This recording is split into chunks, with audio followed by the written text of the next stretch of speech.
কক্সবাজারের টেকনাফ উপজেলার হোয়াইক্যাংতেচ্ছি ব্রিজ এলাকায় মিয়ানমার প্রান্ত থেকে ছোড়া গুলিতে সুলতানা আফনান নামে এক স্কুল ছাত্রী গুলিবিদ্ধ হয়েছে। 11 জানুয়ারি রোববার সকাল 9:30টার দিকে নিজ বাড়ির উঠানে খেলতে থাকা অবস্থায় তার মাথায় গুলি লাগে।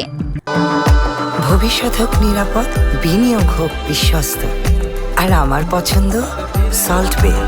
ওয়েলকাম টু সল্ট বে। আহত আফনান হাজী মোহাম্মদ হোসেন সরকারি প্রাথমিক বিদ্যালয়ের 3য় শ্রেণীর ছাত্রী।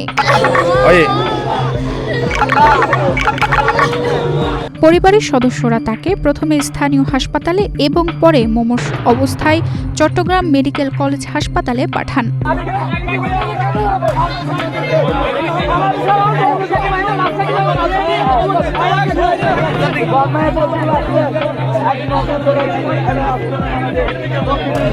এ ঘটনার প্রতিবাদে এলাকাবাসী টেকনাফ কক্সবাজার মহাসড়ক অবরোধ করেন। খবর পেয়ে বিজিবি, পুলিশ ও সেনাবাহিনীর সদস্যরা ঘটনাস্থলে পৌঁছে পরিস্থিতি নিয়ন্ত্রণের চেষ্টা করে।